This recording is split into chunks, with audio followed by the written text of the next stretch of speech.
नमस्कार मित्रों। तो जिस प्रकार पेड़ पौधों को पर्याप्त खाद पानी मिलता रहे, वह हरे फूलते हैं, फलते फूलते हैं, ठीक इसी तरह हमारे शरीर के हर अंग को खून के द्वारा न्यूट्रिशन या पोषण मिलता रहता है। और जब ये खून की कमी हो जाए तो कई समस्याएं पैदा हो सकती हैं। खून की कमी यानी कि एनीमिया यानी कि रक्तअल्पता या आयुर्वेद में जिसे पांडु रोग कहा जाता है। ये खून की कमी क्यों होती है, क्या लक्षण है और क्या सामान्य चिकित्सा है, इस पर चर्चा करेंगे। मैं डॉक्टर राम अरोड़ा, उज्जैन से आयुर्वेद चिकित्सक, आप सबका हार्दिक स्वागत है। मित्रों, ये हमारे शरीर का सर्कुलेशन सिस्टम, हृदय से शुद्ध खून पूरे शरीर में आता है। आर्टरी के द्वारा लाल वाहिनियां आप जो देख रहे हैं, फिर वहां ऑक्सीजन देकर नीली वेन्स के द्वारा वापस लंग्स में ऑक्सीजनेट होकर हृदय में आकर फिर पूरे शरीर में फैलता है। ये हमारे शरीर का रक्त संचार है। अब हमारे शरीर में कितना रक्त होना चाहिए कि जैसे हम ये ना सोचें कि खून की कमी है, तो प्राय मित्रों हमारे शरीर का जो रक्त का वॉल्यूम है वो मुख्यतः कई चीजों पर निर्भर करता है। जैसे उम्र क्या है रोगी की, सेक्स क्या है, वेट क्या उसका, और ओवरऑल उसकी हेल्थ कैसी है। फिर भी शरीर का लगभग हमारे वजन के शरीर का, बॉडी के वेट का 7 से 8% तक ब्लड वॉल्यूम होता है। अर्थात 5 से 6 लीटर एक सामान्य एडल्ट में ब्लड होना चाहिए। और साथ में हीमोग्लोबिन की मात्रा भी पर्याप्त है। क्या मात्रा है हीमोग्लोबिन की? एक एडल्ट मेल में 13.8 से लेकर 17.8 ग्राम पर डेसीलीटर होता है, जो कि फीमेल में 12 से लेकर 15 तक होता है। रेड ब्लड सेल्स यानी कि जो कि हीमोग्लोबिन की एक माध्यम है, रेड ब्लड सेल्स, वो इनका काउंट 45 लाख से 55 लाख तक रहता है प्राय।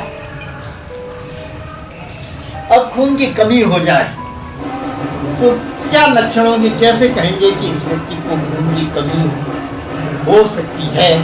तो उसके लिए व्यक्ति को पहले बहुत थकावट सी महसूस होगी, थका थका बिना काम के थके थके रहेगा, कि स्किन जो थोड़ी पीलेपन पे यानी कि पांडु जैसे मिट्टी होती है ना, उसके रंग की होगी।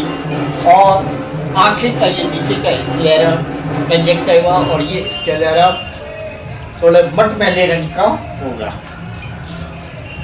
जीभ भी मटमैली होगी, इतनी लाल नहीं होगी उसकी। सांस लेने में तकलीफ होगी, जरा से काम किया सांस फूलने लग जाती है।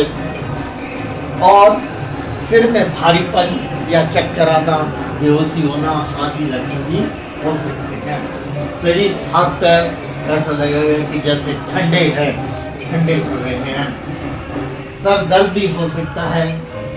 और दिल की धड़कन जो रेगुलर होनी चाहिए अनियमित हो जाएगी। नियमित रूप से धड़कन नहीं होगी, कम ज्यादा, कभी ज्यादा हुई, इस तरह से अनियमित होगी। छाती में दर्द भी महसूस हो सकता है। नाखून भुरभुरे हो जाएंगे, बड़ी जल्दी टूटने से लगते हैं, भुरभुरे से दिखाई देने लगते हैं। अब क्या कारण है एनीमिया का, क्यों ये खून की कमी हो जाती है? तो सबसे पहले जो मुख्य कारण है लौह तत्व की कमी भोजन में। इसके अलावा भी कई कारण हो सकते हैं, जैसे विटामिन की कमी, आयोडीन की कमी, कैल्शियम की कमी आदि भी बहुत सी कारण हो सकते हैं। अन्य ब्लीडिंग, महिला को मेंसेस के टाइम पर खून ज्यादा जाना, तो एनीमिया हो जाएगा, खून की कमी हो जाएगी, या किसी व्यक्ति में पाइल्स इत्यादि के कारण, बवासीर के कारण खून का बहना, खून की कमी हो जाना, भोजन में सही तरह का पोषण ना होना, सही खून नहीं बन पाता उससे, और कुछ दवाइयाँ के साइड इफेक्ट होते हैं जिससे कि खून टूटता रहता है, हेमोलाइसिस होती रहती है।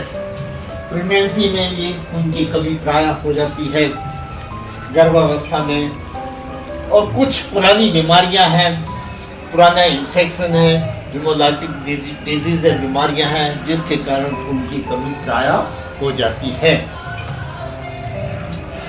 हीमोलाइटिक एक फैक्टर होता है जिसकी उपस्थिति के कारण ये खून बनता है, उसमें कमी हो जाना भी एक मुख्य कारण है। अपने भोजन में आयरन भी है, न्यूट्रिशन भी है, सब कुछ है, लेकिन हीमोपोइटिक फैक्टर नहीं होगा तो खून नहीं बन पाएगा।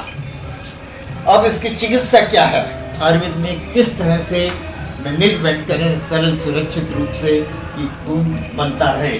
तो सबसे पहले तो कारण ये है, हटाएं कि जो कारण है उसको सबसे पहले हटाएं। याद कि जैसे ब्लीडिंग हो रही है, मेंसेस के महीने की पीरियड में ज़्यादा ब्लीडिंग होती है, उसको रोकें, पाइल्स है उसको रोकें, भोजन में न्यूट्रिशन नहीं है तो वो दें।